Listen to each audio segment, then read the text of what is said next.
Good afternoon, everyone. Today we have our chief guest with us, Professor Kamlesh Mishra.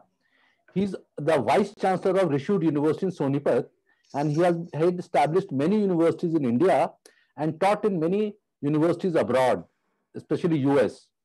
So he's the right person with us today, and it was his idea to invite students and talk about the new education policy.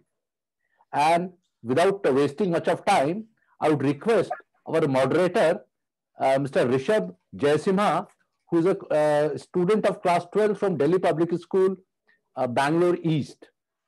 And welcome, Rishabh. And I would request everyone to introduce themselves. Akshay Singh, please. Hi, my name is Akshay Singh and I'm in class 12th from KR Mangalam World School. And I am currently aspiring to be an engineer in the future. And I think the NEP is very useful and I look forward to talking about it more. Astha? Just a name and class at school. Hi, I'm Astha Navandhar. I come from Dean's Academy and I'm in 12th grade right now. Okay. Meha Kilam? Hi, I'm Meha Kilam. I'm in 12th grade currently from KR Mangalam World School. Priyanka Lamba? Good afternoon, everyone. I am Priyanka Lamba of class 12th from Modern Public School. Dev Joshi? Good morning, everyone. I am Dev Joshi from class 11 and I am from Global Indian International School, Kuala Lumpur. Wonderful. Avni? Avni, Good afternoon, everyone. I am Avni Mehta from Chaitram School North Campus, Indore. Omera Yusuf? Good afternoon, everyone. My name is Umera Yusuf, and I'm a student of class 10B from Delhi Public School, Bangalore East. Wonderful. Ria? Hello, everyone. I'm Ria of class 12 from Modern Public School. Disha Chopra? Good afternoon, everyone. I am a student of 12th grade from Dean's Academy, and I look forward to speaking today. Suvarna Singh? Good afternoon, everyone. I'm Suvarna Singh, student of class 12 from Chaitram School North Campus. Avani? Yes, so I am Avni Mehta. Good afternoon, everyone. I'm from class 12th and I'm from Chaitram School North Campus, Indore. Ridhima Saraswat? Very good afternoon, everyone. Myself, Ridhima Saraswat, and I'm from Delhi Public School, Saibabad, grade 12. Wonderful. Priyanka Lab, actually, that. Shreya Malhotra? Hello, everybody. Today, I'm Shrey from DA Hyderabad. Rashi Shekhar? Good afternoon, everyone. I'm Rashi Shekhar from Delhi Public School, Saibabad, grade 9. Shreya Malhotra is already done. Riddhima is done. Suvarna Singh, I would request Professor Kamlesh Mishra to deliver the keynote speech. After that, Rishabh will take over as the moderator. Welcome, Professor. Thank you, Pranav. Thank you so much. And first, welcome to this session today. And everybody has been talking about the new education policy. And in fact, there have been so many webinars that I can't even count how many. And one of the things that crossed my mind is, why have we left one of the main stakeholders from this discussion, which is the students? What do they think about this? And do they understand what they are going to go through once these changes take place? So I thought that this may be a good idea to talk with students who really are matured, our class 11, 12 students who will be probably more interested in knowing, because whether they are at the last phase of the school or they are getting into new colleges, you are going to be all of a sudden faced with a very, very, very new challenge in terms of how education is going to happen. Now, how many of you are planning to go abroad?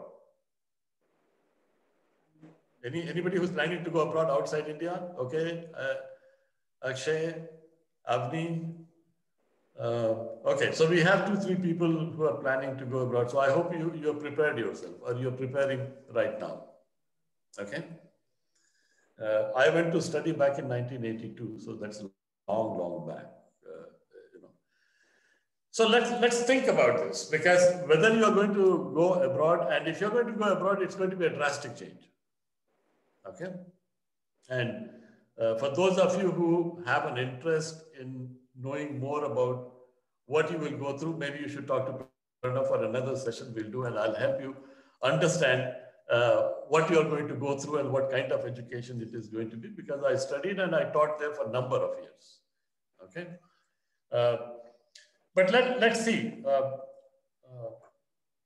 what the new education policy is all about and how you are going to be impacted by it. Okay, everybody talks about we are going to have a change in the structure of the education. We are going to have different methods of teaching. But I think what nobody talked about is that how you as a student will face a new experience. Now let's look at this. The concept of school education is based on a very, very simple philosophy. And that is called memory. You need to memorize a lot of material. And I'm sure that if you are in CBSE or any of the boards, if you write anything which is not according to the book, you don't get marks, right? And that's such an unfortunate part, right?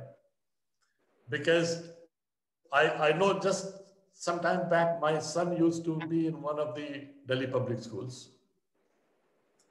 And his biggest challenge was that he could look at a mathematical problem and he could actually, within a minute, he could give the answer. But whenever he wrote his answer, it was not according to how the book says. His answer was completely different. So he would end up getting a 0 mark on that. So that's a system where your mind is trained to memorize things. You memorize things, you go to the examination, and you're going to get a question paper, and hopefully the questions that are there, you have the answer in your memory. And our mind is also trained in such a way that if you don't have the answer, then write whatever you have in your mind. Whether it is the answer or it is not the answer, right? So which means that it is not based on understanding. It is based on a process of memorization, right?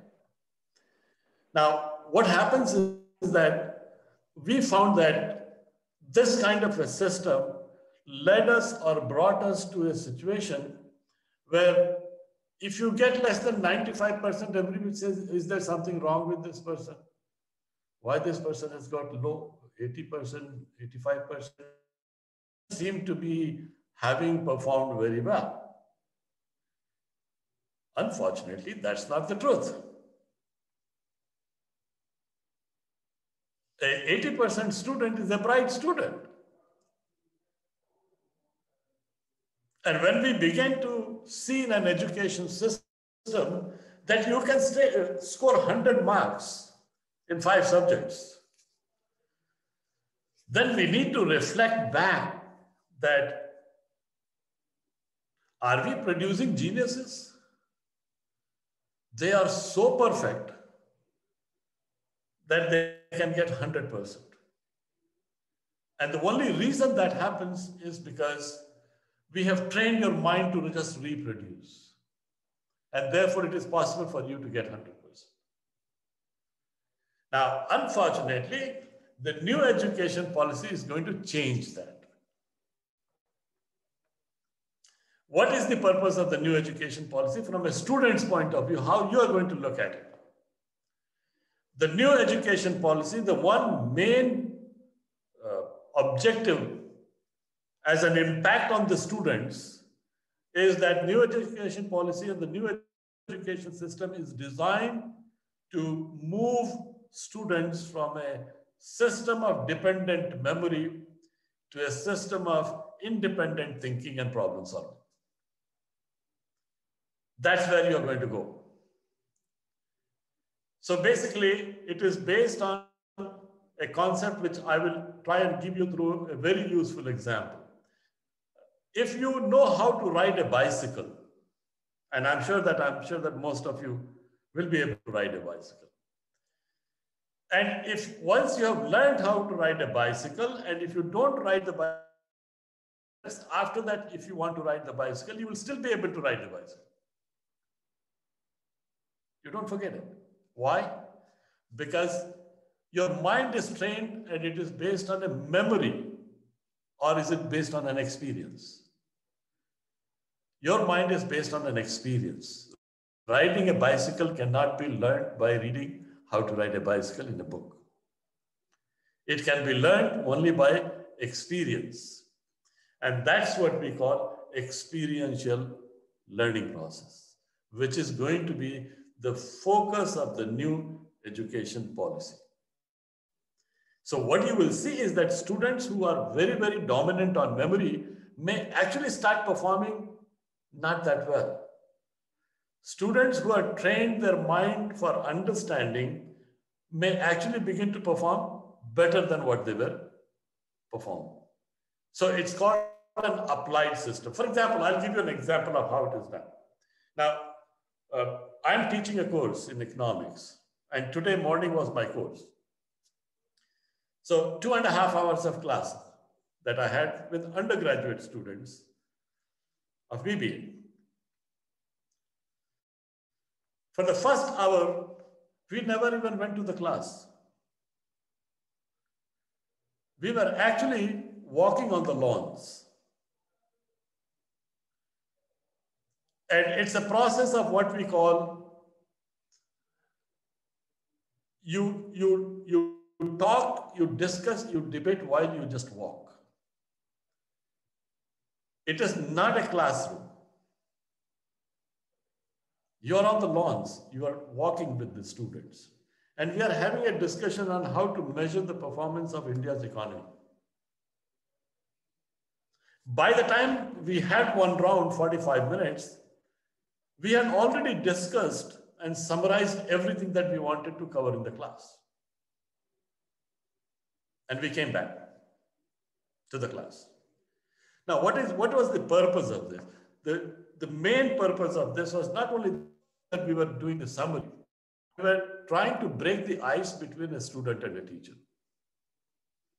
We were trying to break that glass wall that stands between a student and a teacher. The new system will require you to ask questions. The old system discourages you from asking questions.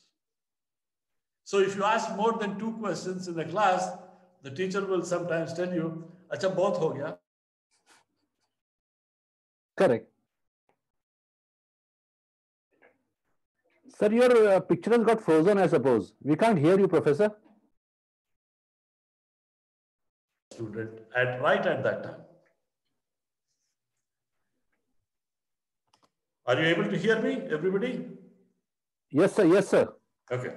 So, so the new education policy is based on such an experience.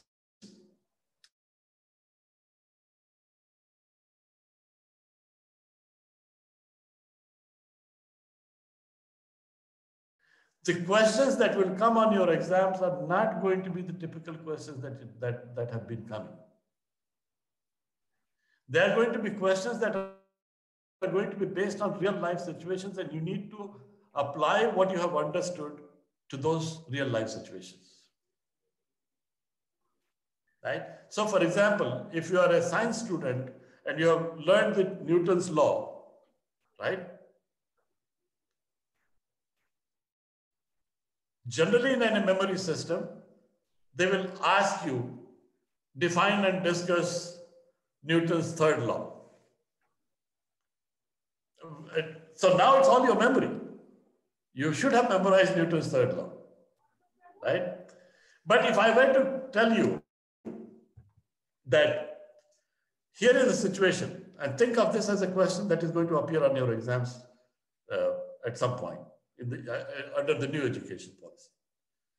Suppose I tell you that there is a football in the field, and I'm going to kick that ball. And the force with which I'm going to kick is measured by this much. And the ball takes off at 45 degrees. And the wind is blowing in this direction at this speed. How would you measure the point where the ball is going to fall? Now, this is not there in any textbook, right? It's not there. Now, you apply all your force, your motion, right? Everything is there. And you will need to make a prediction. So if you have a good understanding of all concepts of physics, then you should be able to use all those concepts and the figures that have been given or the numbers that have been given to predict to some extent with accuracy that the ball will fall in this place with a plus minus range of error. Because you cannot control the wind speed all the time, right? So there is possibility that it will go. So now what is happening that the new education is going to force you to think. So forget about questions like discuss this or describe this or explain this is all gone. Remember that discuss, describe, and all these are questions that test your memory. So what if I were to say, critically analyze Newton's third law? Now, when I say critically analyze, I am asking you to criticize the third law of Newton. But never studied anything about the criticism of the third law. You have only studied the good things about the Newton's law. But how would you make a critical evaluation? Or if I give you a question like, read the biography of Mahatma Gandhi and write a critical essay about him. Well, now you have to think. You really need to think. So all that reports that you used to write, everything when you used to go to Google, your master teacher, right? And Google would tell you everything that here, this is this material, you take this material, everything. वो तो खत्म हो जाएगा ना. Google में ये नहीं है. So it is going to test your power of your memory. So it's the new education policy will bring about new methods. Your teachers are not going to be the typical teachers that you have been facing. Most of the time, your teachers will be sitting in the back benches. You will be moving in the front side. It is going to be based on debates and discussions rather. Best learning. Just think about this, what I'm telling, which is what the new education policy is going to bring, and then we can talk about it. Thank you, Professor. How many students out here have got a Paytm account? Only one. Parents? Your parents have got Paytm account. We'll just have a quiz. The fastest person will get the prize right away. We'll have 3 quizzes for 150 rupees each. The question, just write it on the chat box. Fine. So we'll find who's writes fastest. Fine. And write your Paytm number also out there. What is the meaning of D or your full form of DC in Washington, DC? All those who are planning to go to US, please remember, do it now. I think Disha Chopra. Disha, but we can't see your camera. I request all of you to keep your cameras open. I think we will give this prize to Meha Kilam. Congratulations, Meha. Please put your Paytm number out here. Congrats, Meha. Meha, you are from which school? I am from KR Mangalam. Which branch? What was your answer? District Columbia. Yes, District of Columbia. Okay. Which branch, Miha? I'm from KR Mangalam GK2. Oh, my daughter also studies there. Well done. Keep it up. I again request, please put your cameras on. Otherwise, you won't get a chance to speak also. Rishabh, start asking students whose cameras are on only. Fine. Over to Rishabh, our moderator. All right. Thank you so much, Professor. Thank you so much, Pranav, sir. Your views are actually, I think they'll give us all clarity when it comes to the discussion at hand at this point of time. Without further ado, I think we should start off to actually see what each one of us here has to say about the respective parts on the new NEP. To start off, Umaira Yusuf from DPS Bangalore East.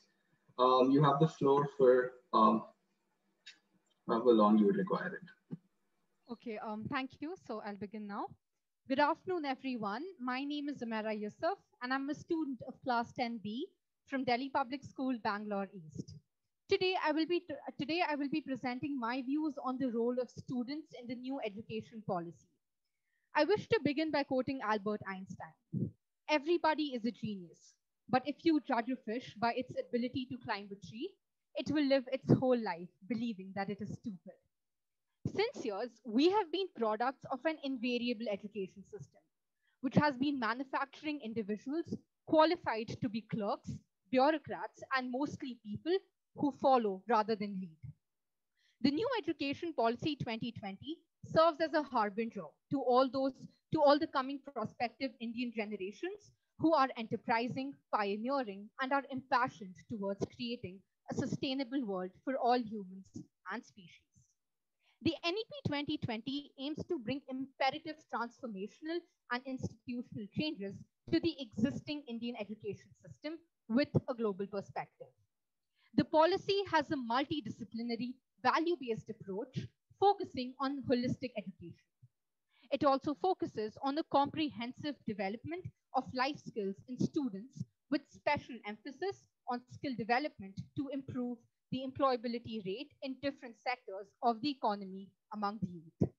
Thus, the new system will have less of content and more of thought process, inference, critical analysis, problem-solving approach, and its ability is to make the learner a more creative, innovative, adaptive, and kaleidoscopic thinker. As much as our government is working tirelessly towards making prudent policy changes, revamping the old and changing various design frameworks, it is also us students, the most important stakeholders of this process, who will have a critical role to play. We will have to shift from the ordinary, we'll have to adapt, have faith, and be confident with the new system and its pronouncements. It is us who will have to empower and reinvigorate this new establishment to benefit ourselves and others from this for the greater good. Students play a crucial role in education. As students, there is a lot that we can do to achieve this goal. First and foremost, we students have to change our mentality and outlook. That is, we must imagine, think, and consider ourselves to be employers rather than employees. Following this, we must open ourselves to multifarious career opportunities rather than just sticking to the set engineering and medical science fields. This will also help us in our path of self-discovery, realization, and decision making.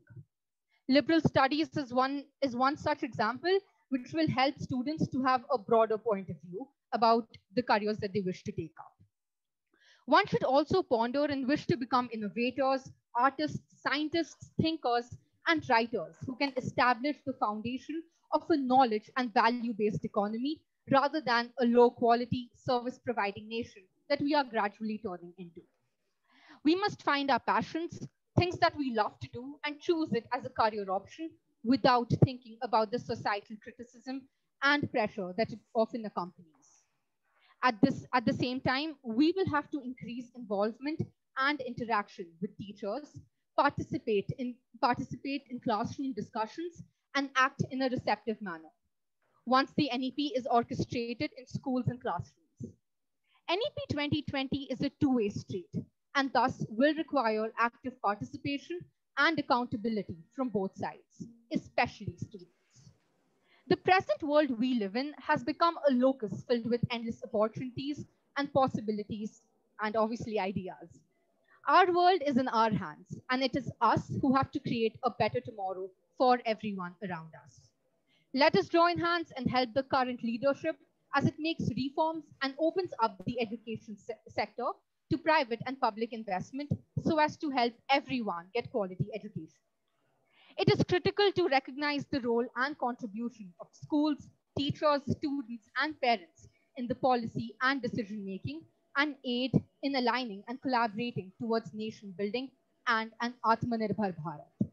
Educate, encourage, enlighten as the motto of the National Education Policy 2020 states. चलो मिलकर शिक्षा और ज्ञान फैलाएं और एकजुट होकर भारतवर्ष का मान बढ़ाएं. Thank you. जय Hind. Thank you so much, Amira.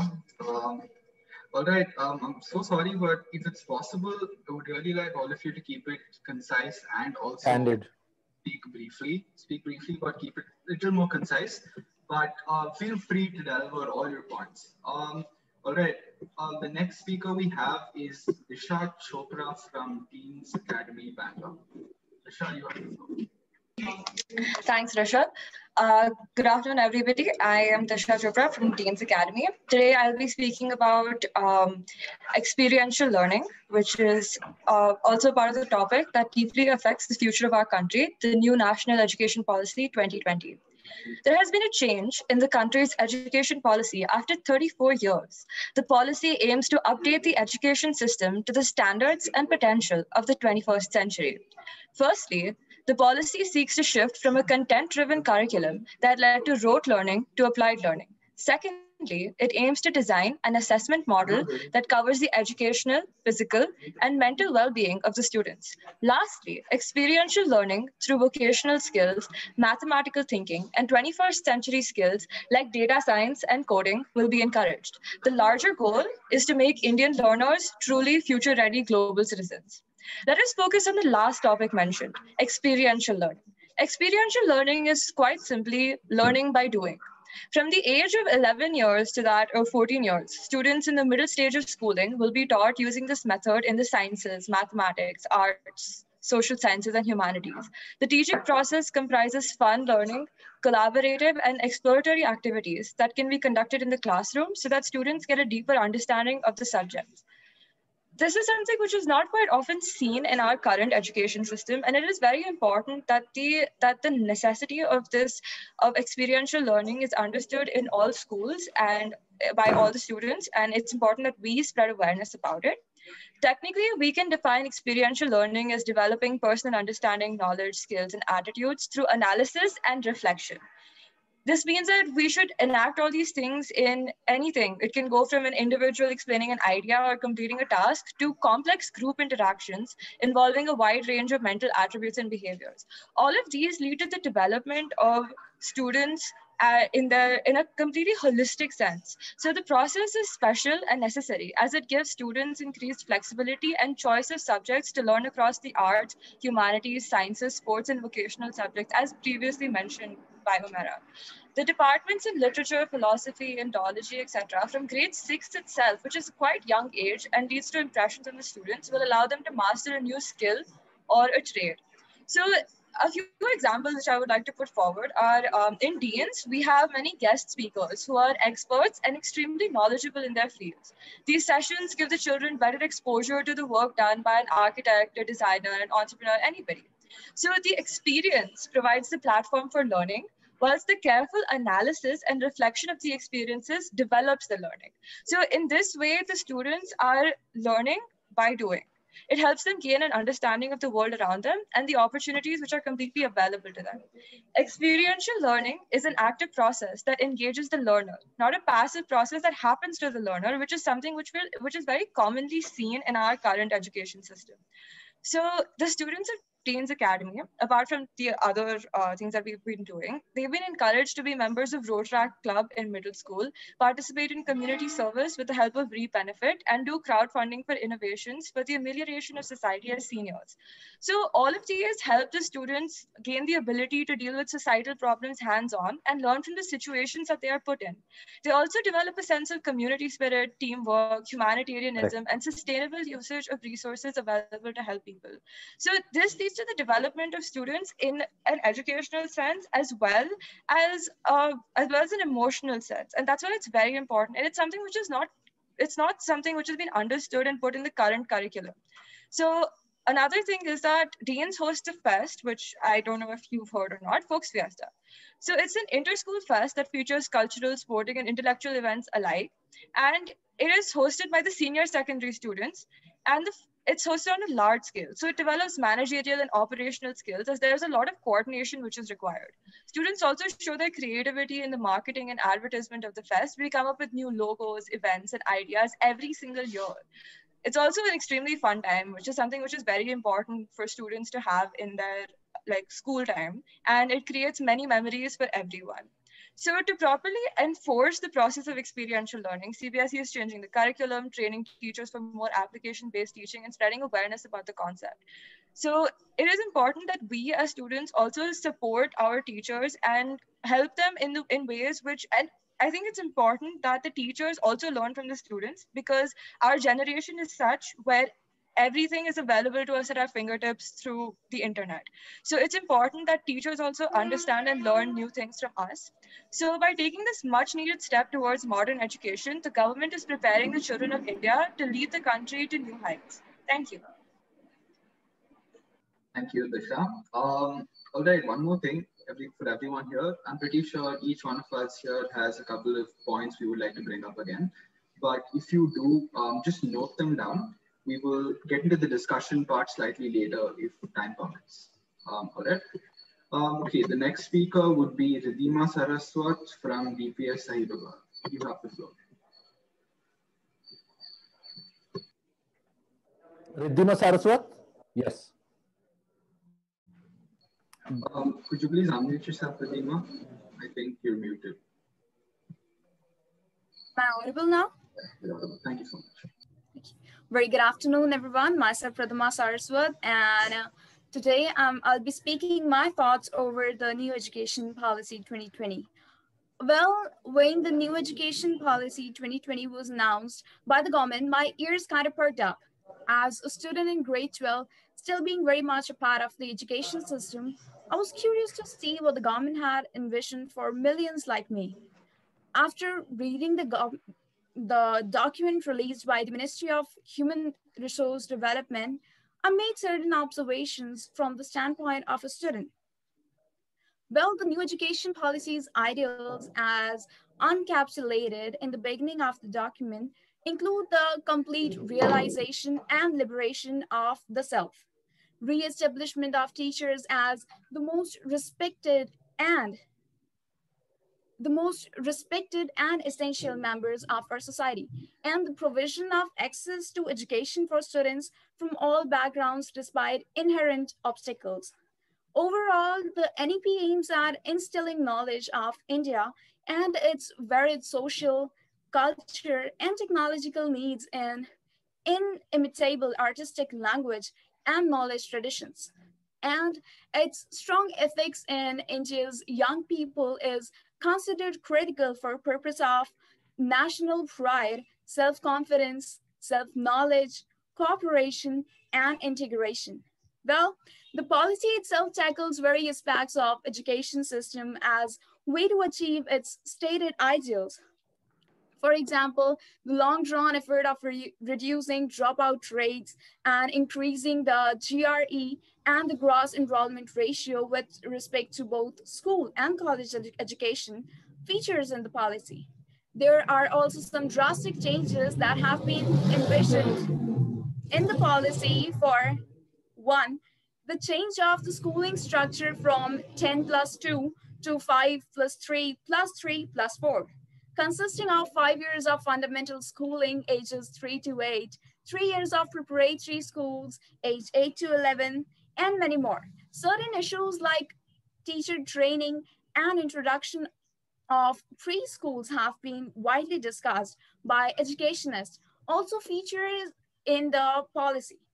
Another noteworthy proposition is to teach students in the local language till at least the 5th grade, preferably till the 8th grade. I'm drawn, however, quietly, selfishly to the parts of regarding higher education, as this is the segment that I like to extensively analyze. Restructuring of the higher education system, the NEP has proposed some significant changes with respect to higher education, as we all know. First is the establishment of HECI, or Higher Education Commission of India, which replaces the current regulatory bodies, the University Grants Commission, UGC, as we all know, and All India Council for Technical Education, AICTE. With this, the HECI will be the sole regulatory authority of the entire higher education system. The second is the National NAC, which is given the responsibility of rating and accrediting colleges based on certain criteria, including colleges, universities, etc. The fourth body, the GEC, the General Education Council, is in charge of framing the National Higher Education Qualification Framework, which we call NHEQF in short. Overall, the HECI has been set up to go the policy light but tight, regulation by a single regulator for higher education. There are a few things I felt that the policy did well in addressing. The first and foremost is the multidisciplinary undergraduate program. This is an untapped repository of knowledge that students can hope to find studying a combination of subjects. It will be most definitely allow students to explore the world through the lens of multiple subjects without the artificial constriction of streams. I myself had the good fortune of choosing multidisciplinary subjects in 11th and 12th, and have greatly benefited from using the perspective I get from each of my subjects in viewing the world around me. A multidisciplinary education has provided me with a far greater scope. The second positive recommendation is the flexibility that the NEP will be providing for choosing a 3 or 4 year program, while also allowing some leeway to take gaps within one's bachelor degree studies. The rigidity of the current system comes from the need to teach grown adults who are old enough to vote and drive rather than to facilitate their learning. This proposal allows students to have more control over their education and removes the rigidity and currently prevails. Now, firstly, I'm quite skeptical about the power to control an administrator. The entire education system in India being in the hands of one institution, the HECI, whose autonomy is a subject of peculiar ambiguity. So many questions still remain unanswered, like who is to regulate the regulatory body, what rules are proposed to ensure the autonomy, what are the matrices that will be used when the HECI decides the quality of a college and its ratings. How does it ensure that the students' intellectual freedom as well as the right to free speech and expression is maintained, the most important one? And what's in God's name constitute light but tight regulation? Well, since the NEP 2020 is new to all, and being students, since we are in 12th, we won't be able to experience, the impact of NEP 2020 won't be that much on us because we are already about to complete our education. But the upcoming students, the new generation, will be experiencing it in a much more better way from the beginning of, from their childhoods. So the most deep impact is going to be on them. And since it's new to all, we all need to cope up ourselves with the new education policy, and we'll be seeing a very major changes which we have never experienced. So all the students and teachers have to inculcate themselves according to new education policy, and it's going to be kind of adventurous to see how the new learning works. Thank you. Thank you, Ridhima. Thank you, everyone. I would request all of you to listen to each other and let us not have repetitions.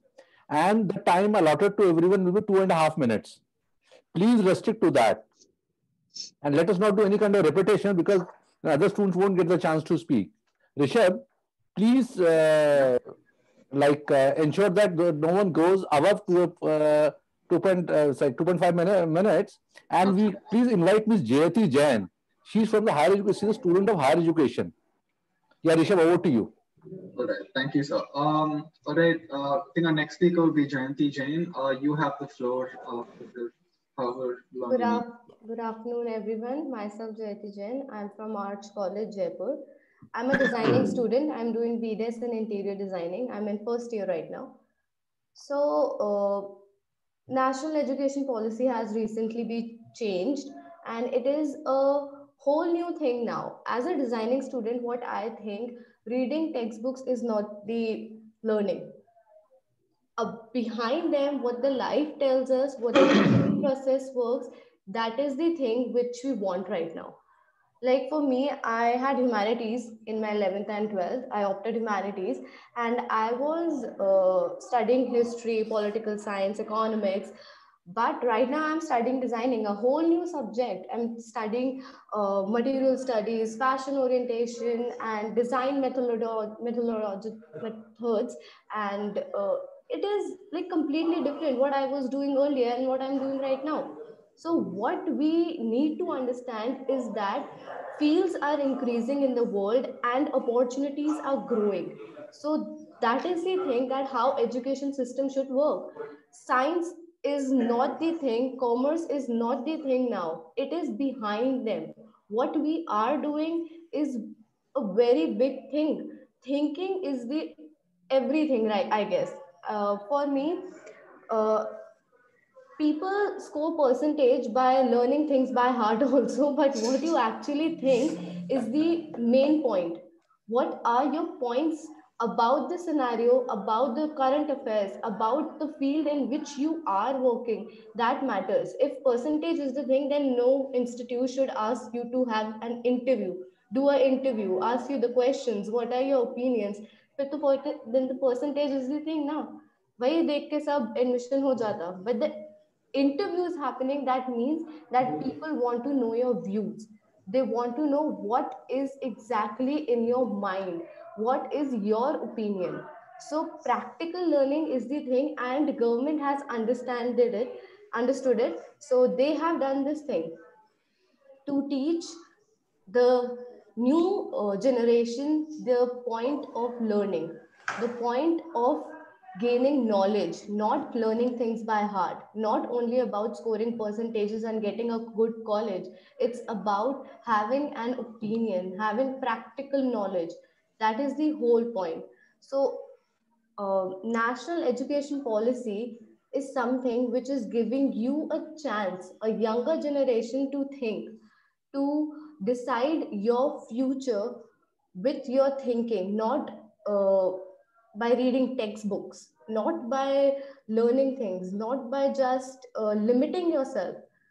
There is a way beyond thing behind those textbooks, and that I have been experienced because what I was studying was completely different from what I'm doing right now.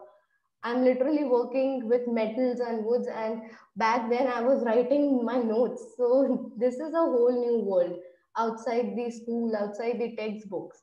So I guess the coming generation has a very positive point, because I have seen designing students dropping their 11th and 12th and going to some coaching centers and everywhere to learn things and to know more about them. But if CBSE and government are doing this, then I guess this will be a very big advantage for the coming generation. for the coming students to learn more in their school.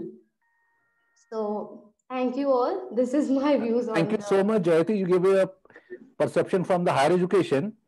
I'll quickly ask Dev Joshi from Global Indian International School, Kuala Lumpur, to give his views within 2.5 minutes. 2.5 minutes. All right. Before that, also one thing, I would hate to interrupt any of you while you're giving your views.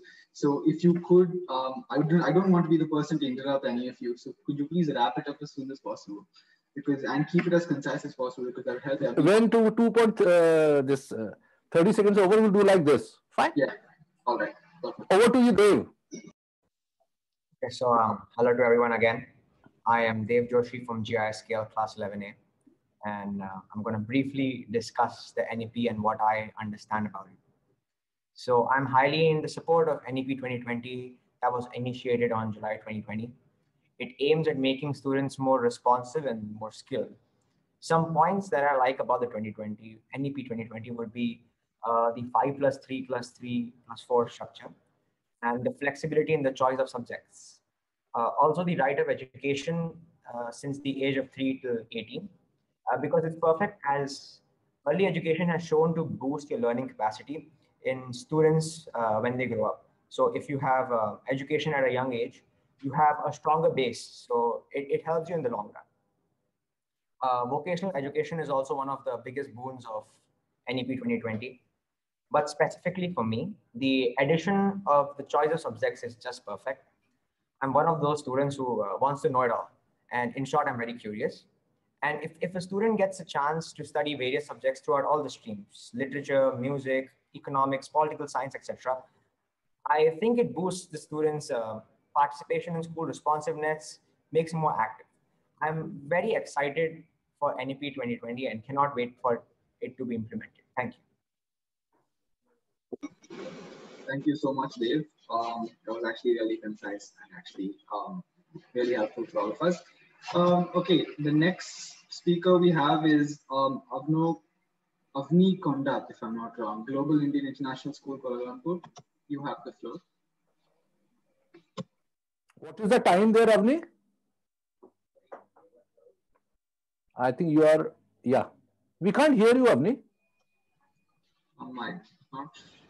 Can you hear me? Yeah, we can. It's 5:50 right now. Okay. Yeah, so I definitely support this new education policy as it is aiming at lessening the study load of the children and also is giving new opportunities. Now that we all are like almost at the end of our schoolings, I would like to talk about the higher education. So as far as I've seen, the higher education, that is the bachelor's degrees, have now been having divisions in them. So there are different levels to it. So a person can save his time and exit at his preferable choice of time so that he can learn more about his future and work on his future more. And also one more thing, that is this policy also invites the foreign universities to set up their campuses in India, and which would definitely help the country to retain its students and also would bring in more foreign students to study in India. Also, one more thing, the fee structure for both public and the private universities are now being fixed. So in that case, a person can also think academically as well as economically so that he doesn't has to pay more than his capacity, and which would definitely help people to save their money, and they could easily approach the affordable universities that they feel that they could easily get into them. So these are my points. I have generally like taken it towards the higher education as we all are at the end of our schooling years. Thank you. Absolutely. Thank you so much, Avni. Okay, the next speaker we have is Mrityunjaya Thakur, Sun City, Gurugram. You have the floor. Hi, good afternoon, everyone.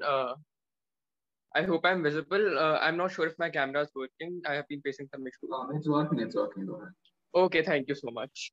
I'm from Sun City School, and I'll try to be as concise as possible because my friends have already spoken about most of the things I was going to speak about. So I am, as a student of 12th grade, I have the subjects political science, sociology, economics, and mathematics. So of course I do value multidisciplinary learning. So I am glad that future batches will have the opportunity to study whatever they want without being constrained by streams. And as Avni mentioned, I wanted to focus on higher education. So for us, it is mainly, currently for many colleges, it is about cutoffs and entrance exams. So I think a new policy, or rather a test that they're introducing, is they are introducing standardized testing, which is similar to the SAT, which of the USA. So that might be a good option, considering it standardizes the testing throughout colleges and provides a basic aptitude of the ability of students based on logical reasoning.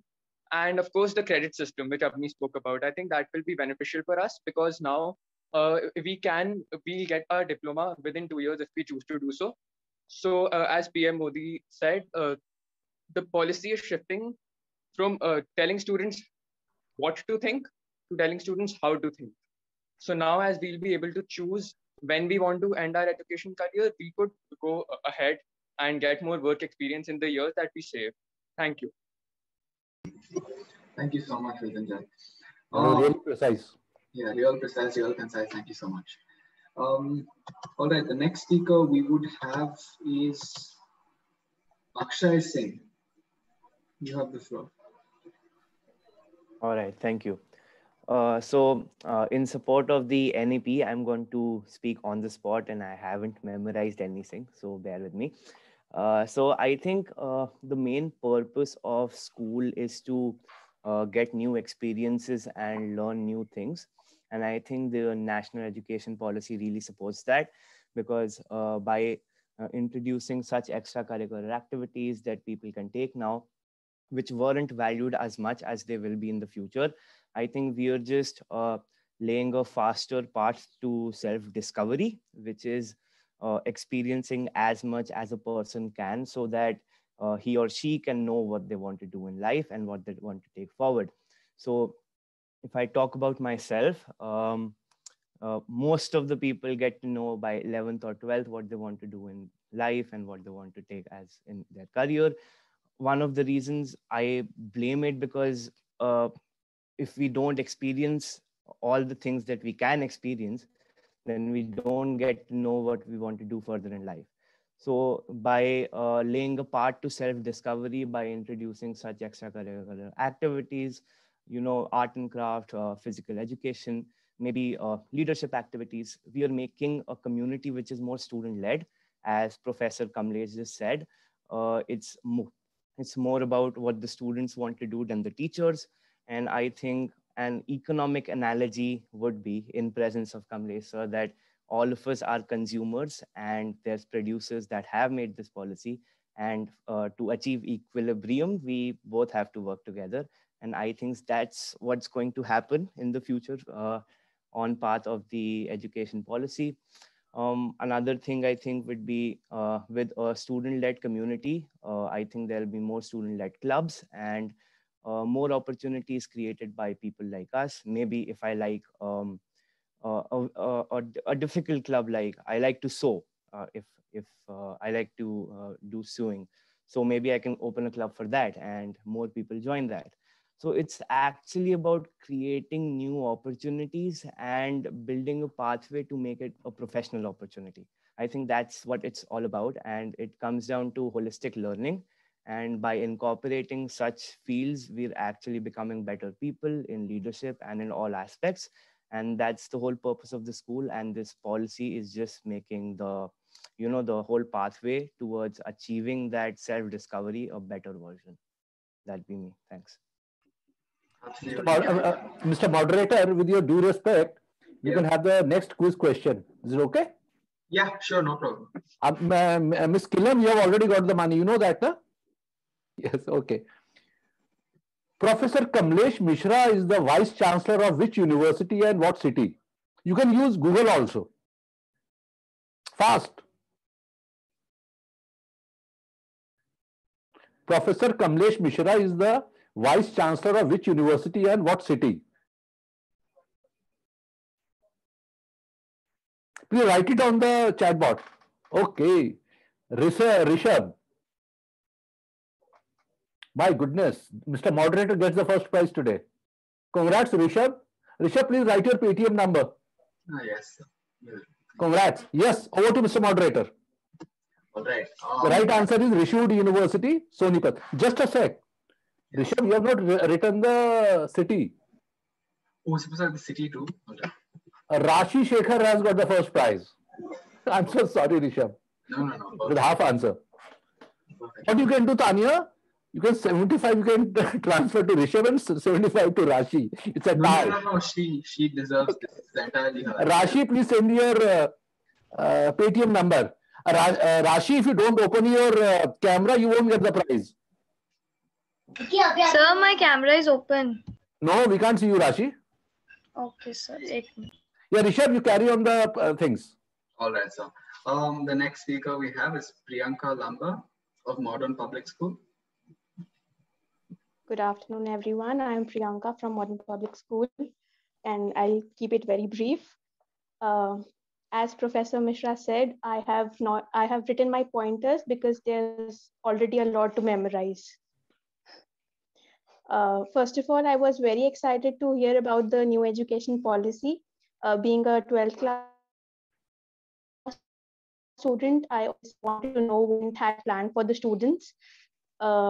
So according to me, NEP focuses at the holistic development of each and every child, and it wants to instill knowledge in minds of India's young children, despite all the obstacles. It has schooling structure, and children can select a combination of subjects instead of all those boring streams. And also the introduction of multidisciplinary undergraduate programs, which will help the students quite a lot. And obviously there is a feeling that it should have happened earlier, but I think it's a wonderful initiative to transform education system and help students by providing them a hands-on experience. Thank you so much, Priyanka. The next speaker we will have is Astana Vandar. Are you here from Dean's Academy, Bangalore? Yeah, can you hear me? Yeah, loud and clear. All right, cool. So I'm Astana Vandar from Dean's Academy. I'm studying in 12th grade right now, and I'd like to thank you for the opportunity to speak here. First of all, I'd like to begin with what rote learning exactly is. It's a method of memorization by repetition where one simply repeats what one has read. So it's not including any sort of understanding per se.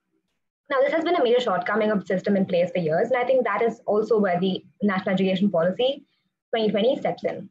The NEP shifts focus from the traditionally used system of rote learning, which has been the norm in India, to a system that is based on experiential learning and conceptual understanding, which we've built upon with a lot of other speakers as well. So I think this policy advocates for accommodation of experiential learning from the early stages, all the way to the point where the students learn more specialized subjects. So I think this also helps tie education that is part of the textbooks and other literature to art and culture with their art integrated projects and sport integrated projects, which also promotes fitness. So it's allowing the students to think and relate different subject matters and ensuring an overall holistic learning. And I think that not only would this be more enticing and invigorating, but also a lot more relevant to the real world because it draws away from the bookish theoretical knowledge and focuses on the application of concepts. So some schools, of course, have already realized the need for this. I think this is more on the private schooling sector because they have the required facilities and resources for this. And for example, if I were to talk about Dean's Academy, which Disha already did, and I think she did beautifully, and she's elaborated on a lot of points, so I won't get into all of that again. But I'd also like to add on to it. I'd like to talk about the different kinds of projects and assignments that we have. I think we have a lot of them after completion of every small concept in whatever we learn. And I think that really ensures that the students think out of the box. For example, I was asked to work on a psychology experiment project last year, and I could do some hands-on field work where I took interviews and tried to prove my hypothesis by drawing conclusions from what I'd inferred, right? So I think if it starts from there, if this is applied to every other kind of subject, and if we learn in that manner, I think it's very efficient, and this will definitely help us further. So I think with the policy, not only schools in the private sector, but schools all over the country could incorporate such methods in the curriculum. And I think that's really important to maintain, because I believe that if such comprehensive and complete ways of learning are implemented, they should be available to everybody in the community and across the country, not just a select few. Another thing that I really liked about the NEP was the introduction of internship courses in schools and increasing number of such opportunities. I think the students in these courses generally work in an organization to gain experience, which creates sort of environment that encourages students to perceive career opportunities as they truly are. So it gives them the space to find their inner calling and judge work-life settings for themselves, which helps them make informed decisions further on. So it helps them build upon the practical knowledge and contributes to their experiential learning to the maximum extent. So I think with this education policy, we definitely be at par with Western system to a large extent, and it would also ensure holistic development of any child. So if it's implemented feasibly and managed accurately in a step-by-step process, I think this could fuel the generations to solve problems that we don't even know of yet. Thank you. Perfect. Thank you so much. Okay, the next speaker we have is Neha Killam. You have the floor. Thanks, Rishabh. I think that obviously the new education policy is a very, very progressive step when it comes to the Indian education system as it is currently. You know, it's just moving towards a very liberal education system from something that's so linear right now.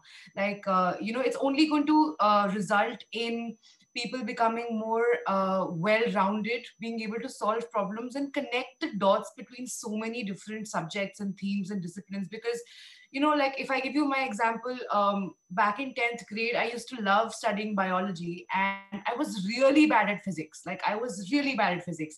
And when 11th grade came along, I wanted to pick science, but then I was like, I can't do physics. So I picked humanities instead. And with that, I had to let go of you know, my interest in biology because I couldn't pick from interstream. So I think that will change with the new education policy. Of course, I would not be around to see the change and be, you know, affected by it. But I think it's so much better for the people who are going to come after me and be able to become global citizens in a sense that they'll be able to solve problems. And again, as I said, join the dots between what all there actually is in terms of disciplines all around the world. Another thing that I really like about this new policy is that, you know, it doesn't define the student through one board exam result. You know, it's not that, you know, if you have a bad day at a board exam, that shouldn't be your worth as a student. Like your 14 years of education go down the drain with that, right? So I think it's very important. And this policy is addressing that by making your assessment more holistic, by including extracurriculars, by putting importance to co-curriculars as well as your academics. And as I think another speaker had mentioned, by that common entrance test for all the universities. So I think that is going to be a very, very key and very crucial part of what this policy will bring. And I can't wait for it to start showing the change as soon as it can in the education system. I also, I think the role of the students in this is that we have been told from a very young age that, okay, academics is here and your co-curriculars and extracurriculars are on the side. But what I love is that when they are going to be at par with each other, it's going to, the benefit of it is going to be so much and in so many ways that we can't describe right now. But when we see individuals come across who are smart, well-rounded, analytical, and can actually talk intelligently with you about various different topics and connect across streams. As we know, see, even I'm using the word streams right now because I'm so used to the sciences, commerce, and arts. So if you're a scientist, you need to know things and themes in the humanities to be able to correlate and be able to, you know, defend yourself in a manner that's very holistic. And I think that's what the policy is going to address. And I really, really appreciate that. And I wish it had come sooner, but I'm happy for the people coming after me. Thank you. Thank you, Neha. Thank you. The next speaker we have is Ria from Modern Public School. The floor is yours. Thank you, Rishabh. Good afternoon, everyone. I am Ria from Modern Public School, Shalimar Bagh. So let us start with a quote, right? Be all motivational. Don't downgrade your D just to fit your reality. Upgrade your conviction to match your destiny, right? And I believe NEP is paving way for us to actually think what we are destined to be, right? I'm sure it has certainly left us stunned over the sweeping changes involved, but the only dismay with that is my wish to be able to study once these reforms are imposed is not possible. It is a major transformation, yes, and a much needed one. Its pros outnumber its cons, certainly. I don't think there are any, but again, we live in India. I'm sure somebody must be able to point out the cons, right? So it is introduced with an aim to promote skill-based learning, making India self-reliant and strengthening research and innovation in the country. First up, the change in the curriculum structure from 10+2 to 5+3+3+4. It is divided as per the cognitive developmental stages of an individual. So this new structure focuses upon formative years of education, which according to me are pivotal for one's holistic development, right?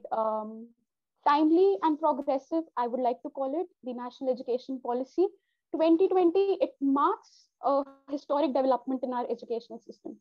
With the focus of universalizing the access from early childhood to higher education, integrating over 2 crore out of school children and efforts towards socioeconomically disadvantaged groups. It basically aims at ensuring last mile delivery, right? And through convergence of efforts and erasing, the conventional silos in workflows, the streams that we all have been talking about. Education will now be delivered through a new curriculum, as well as I would like to call it a play and activity-based pedagogy, bolstering the most critical phases of our learning. Also, the proposal to introduce vocational education from grade 6 onwards and the creation of this national committee for the integration of vocational education. It would not only minimize the social stigma that was attached with taking up vocation as a career, but will also expose us students to multiple career paths, which include entrepreneurship, designing, artists, and whatnot, right?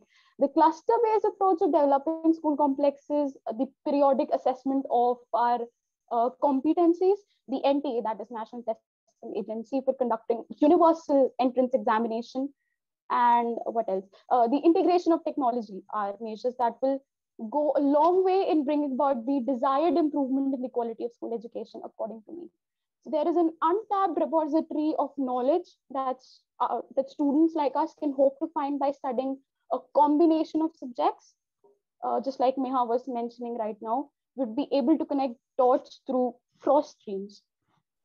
This is democratizing knowledge, according to me, right? And evolving traditional education systems to meet the demands of the upcoming generations after us. In the new paradigm, I believe we students are at the center of the stage, and we are mature, we are informed, we learn differently, we learn while working, and we learn throughout life. And since we learn throughout life, we want learning to be flexible, right? I mean, we know about, pardon my examples, I am a science student. We know about projectile motion, we know about Krebs cycle, or let us say alcohol, phenols, and ethers. But what about the real life problems? So this NEP is an important move to prepare the country's workforce with the future needs of knowledge. Our curriculum requires to incorporate elements of critical thinking, authentic thinking, and cross-domain understanding to prepare the students, whom we call the future of the nation, for real life problems out there. And I'd just like to conclude, since I know I've taken a lot of time. I would like to conclude by saying that let us count how many times have we been referred to as the leaders of tomorrow. And I'm sure all of us would run out of fingers. But how about we think of ourselves as leaders of today? You know, we act, and sometimes in life you just require that little push to achieve what you want to. And I believe this NEP would prove to be that little gentle push to our careers.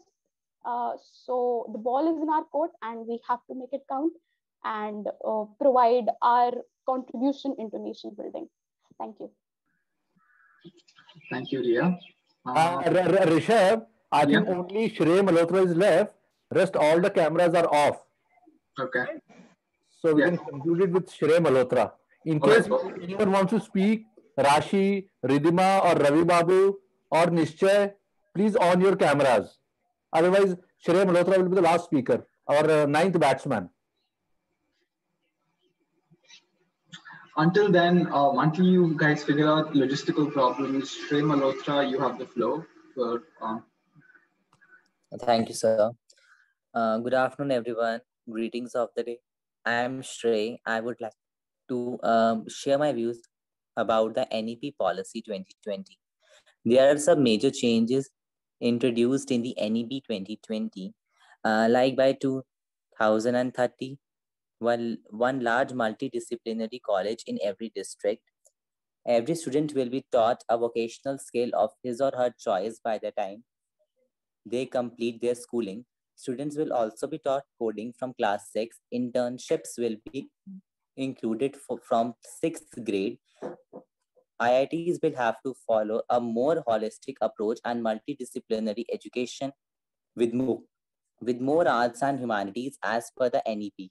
The new education policy lays emphasis on practical knowledge and skill development, which will begin from class 6. The 10+2 system will be divided into the 5+3+3+4 format. The NEP policy will give importance to students' practical knowledge. Instead of just pushing them towards the rote learning, it will help students to develop scientific temper from a young age. The NEP aims to make it easier to set up new quality of higher educational institutes, which will be at par with global standards. Since NEP will make it easier for foreign colleges to set up their campuses, as there are many students who are unable to go abroad due to multiple reasons, will be able to experience it and get global exposure. Thank you and have a good day. Thank you, Shrey. That's pretty concise. Thank you so much. The next speaker we have would be Nishchay. I believe your camera isn't working because of a technical issue. The floor is yours.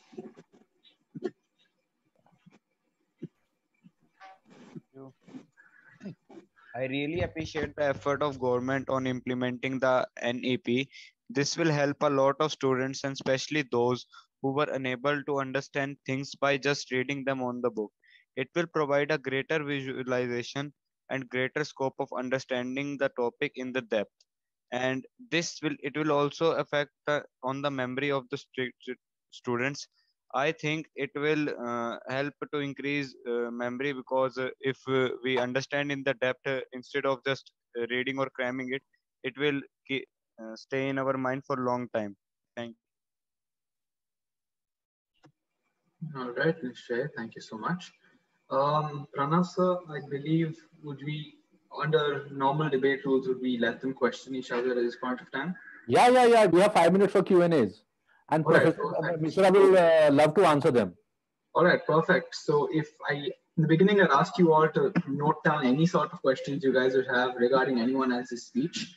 If you have any questions regarding anyone else's speech, this is a good time to bring it up. Just unmute yourselves one by one so I can take down your names and you guys can continue. Just raise your hand. Whom should want to ask a question? Just raise your hand. Yeah, that works. Raise your hand. No problem. A question to anybody else as well. Yeah, you can question anyone else or any of the speakers also.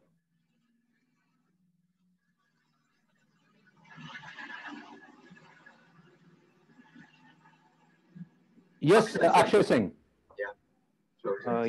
My question is to Professor Mishra. It's that even though these policies that have been introduced to schools that are introducing more extracurricular activities and independence.